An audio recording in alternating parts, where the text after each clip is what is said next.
Tim Burton is probably the only filmmaker that makes horror movies that we all absolutely love, despite the fact that they're not scary. What his films do bring, though, is a unique blend of fantasy, horror, fairy tales, and all told from the perspective of Tim Burton's wacky, quirky imagination. Ever since 1989's genre-redefining Batman and 1988's horror comedy classic Beetlejuice, Tim Burton has held a very special place in my heart, and I'm sure in yours too. It's very rare that we've seen a filmmaker with such an immediate, distinctively unique visual style. Dark, cartoonishly warped, nightmarish, yet at the same time, all of these films bear a almost childlike innocence. Now, I'm not going to go as far as saying that Tim Burton makes horror movies for kiddies, but rather, Tim Burton makes horror movies for those of us that haven't quite grown up yet. Today I'd like to share with you a list of Tim Burton's top 10 favorite horror movies of all time. I really enjoyed compiling this list and researching it. It was so interesting to find out about the films that influenced such an influential filmmaker. So on that note, welcome to Den of Horror, everyone, and I really hope that you enjoy this list of Tim Burton's top 10 favorite horror movies of all time. I grew up watching monster movies, so for me, it was... Now, if I were to ask you what film is about a weird but innocent outcast who falls in love with a beautiful girl only to later be hunted down like a monster by angry townfolk, even though the outcast did nothing wrong, you would not be blamed for saying Edward Scissorhands. However, there is another film that bears all the visual hallmarks of German expressionist cinema. This film, however, is 1920's silent horror film, The Cabinet of Dr. Caligari. This film is often regarded as the quintessential German expressionist horror movie. Now, to be honest with you, I didn't know too much about German expressionism or the influence that it had on Hollywood. So, as a horror fan, what might be interesting to you, and this was interesting to me, is that The Cabinet of Dr. Caligari was a massive influence. In fact, it is sometimes regarded as the forerunner to Universal's monster classics of the 1930s and 40s, such as Frankenstein. Now, these films were a massive influence on Tim Burton. Now, although Tim Burton admits only watching this film later on in life, he does describe being mesmerized by the film's disturbing stills that he had seen as a child. The visual parallels between The Cabinet of Dr. Caligari and Tim Burton's early work is very interesting. I grew up watching monster movies, so for me, it was nothing else. Frankenstein, Frankenweenie. I mean, it doesn't get much clearer than that. No self-respecting list of Tim Burton's top 10 favorite anything can be forgiven for leaving Frankenstein out. This seminal classic of classics, directed by James Whale in 1931, was and still remains a Tim Burton favorite. I remember watching Tim Burton's commentary on the film Edward Scissorhands, where he directly speaks about the way that Frankenstein influenced the film's plot, its characters, and also its visual style. But what is even more interesting is this interview that I found where Tim Burton speaks about what he really connected to the first time that he saw Frankenstein. This incredible insight gave me a deeper understanding of Tim Burton's work and why I, and maybe even you, not only relate to Tim Burton's films, but also to monster movies in general. Quite interesting how quickly you get sort of categorized as a child, and I saw that with other kids, and so I think I've always been aware of that, and I think that's why I like movies like Frankenstein, where you look at the character and he's perceived as a monster, even though he isn't really. He's just different. Yeah, I grew up watching like all the old Universal horror movies, and by the 1950s, the world had become pretty worried about the consequences of nuclear power, and these concerns made their way into movies, changing the face of horror cinema forever.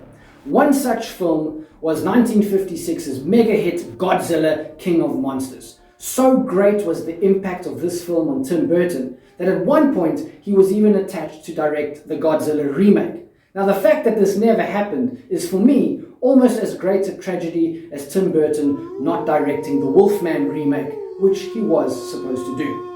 There is, however, a small consolation in that Tim Burton did give us a Godzilla cameo in his very own sci-fi horror comedy mashup, Mars Attacks.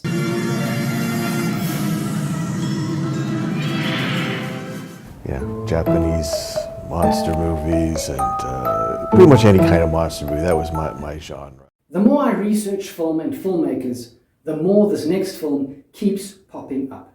It influenced everyone from Martin Scorsese to Rob Zombie to Ozzy Osbourne. It also made an appearance on my list of Quentin Tarantino's top 10 favorite horror movies of all time, link down below. Tim Burton is no exception. Mario Bava's 1960 Italian Gothic horror wasn't a smash hit on its release, but it has since become a cult classic. Tim Burton loved this film so much that he even used some of this film's visual aspects in his own movies like Sleepy Hollow and Batman. And he is even quoted as saying, "One of the movies that remains with me, probably stronger than anything, is Black Sunday." And after a few movies, you start to fall asleep. It's like 48 hours of horror movies. And the one I remember the most was Black Sunday, because it was like a dream. It was like, that's what Mario Bava did for me.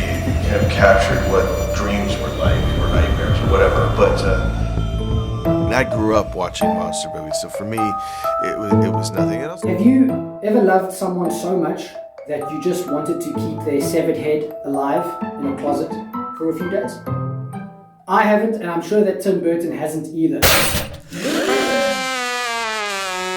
But he certainly loves the sci-fi horror movie that uses this as its premise. Directed in 1962 by Joseph Green, The Brain That Wouldn't Die bears many of the same dotty quirks, such as a mad scientist, bizarre characters, and offbeat humor that we would also come to love in Tim Burton's own twisted fairy tale. Yeah, I grew up watching like all the old Universal horror movies, and what could be cooler than a giant green hairy monster absolutely destroying a city? Well, two giant green hairy monsters absolutely destroying a city.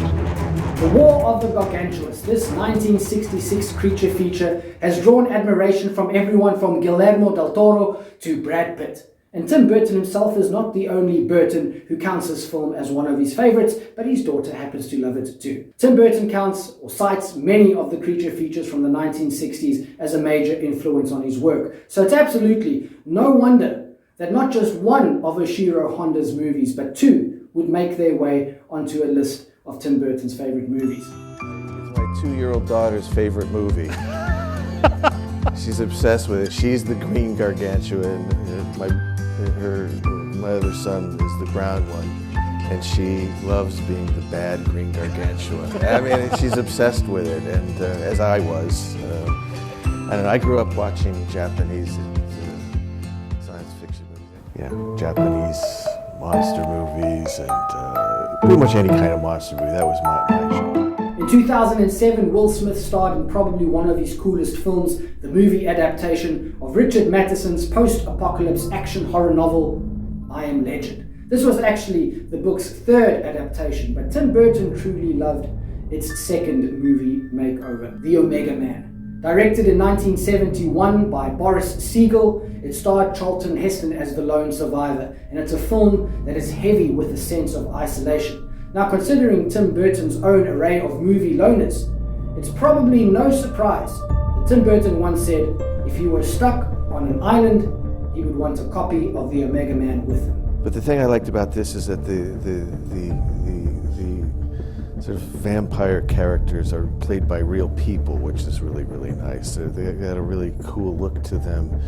You know, they wearing like cool black robes, wearing cool dark glasses, and I don't know, they just look cool. Parents said I used to watch those movies before I could even walk and talk, so, you know, they were lucky enough to sort of be on TV. Like me, and probably like you, Tim Burton is a massive fan of Christopher Lee and classic Hammer horror. Don Houghton's Hammer horror, Dracula AD, was probably not one of the Count's most prestigious appearances, but it certainly struck a chord with Tim Burton, who calls it one of his favorite films of all time. Steeped in Gothic horror with a funky blaxploitation soundtrack, I can see why Tim Burton really loves this movie, even though it's not one of my personal favorite.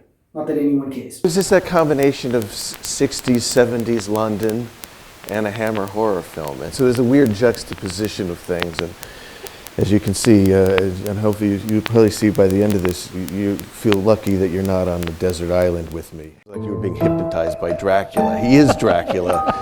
And just that stare, and he still has. Tim Burton is obviously a massive fan of weird offbeat films. British horror The Wicker Man is exactly weird and offbeat. It's a meditation on judgment, religion, and cult-like behavior in society.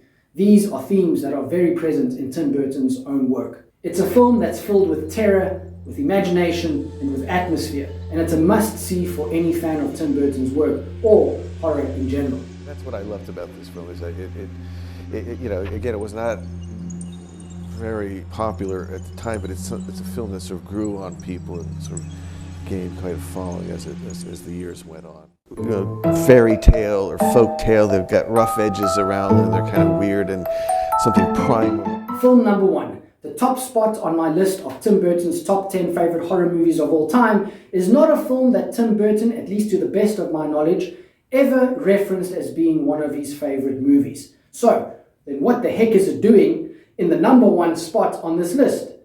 Well, Tim Burton did actually go out and make a movie that was about, at least in part, this very film. In 1994, Tim Burton made the wacky but brilliant biographical drama Ed Wood. Starring none other than Tim Burton man muse Johnny Depp, the film is brilliantly performed and brilliantly written, and it is about one of Hollywood's most fascinating filmmakers, Ed Wood, as he sets out to try and get his film Plan 9 from Outer Space made.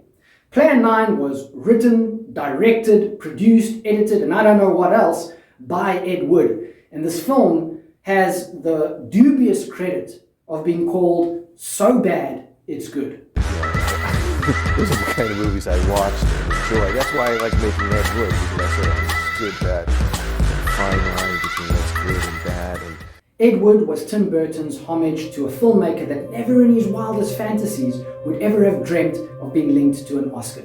It's also Tim Burton's homage to the golden age of horror and sci-fi. But there is something else about Ed Wood that I found quite touching. Now, I don't know if this is really the case, but it's just kind of what I saw in the film. Plan 9 starred the horror legend Bela Lugosi. Now, Ed Wood had developed a very deep friendship with Bela Lugosi. He respected him, loved him, looked up to him. And I feel that this friendship sort of mirrors Johnny Depp's friendship with Tim Burton, and even more so, Tim Burton's friendship with Vincent Price. there's a language, that's why I kind of liked Ed Wood movies. They're kind of like dub movies. There's something about the language and the translation that just fits into the movie. It's like a weird poetry. And that's why Planet 9 from Outer Space makes it on the top of my list of Tim Burton's favorite horror movies of all time. Well, that's my Tim Burton's top 10 favorite horror movies of all time list. What about you guys? Do you guys share some of Tim Burton's love for these movies? Let me know in the comments. And by the way, while you're at it, tell me what your favorite horror movies are. I really like hearing from you guys. And if you like this kind of content, if you want to see a specific filmmaker's top 10 list or an actor's top 10 list, let me know in the comments below and I'll see what I can do. Feel free to subscribe to the channel because I've got a lot more cool content related to horror and beyond coming your way. On that note, I wish you guys all a wonderful week. Thank you for your support. Stay safe, stay happy, stay horror.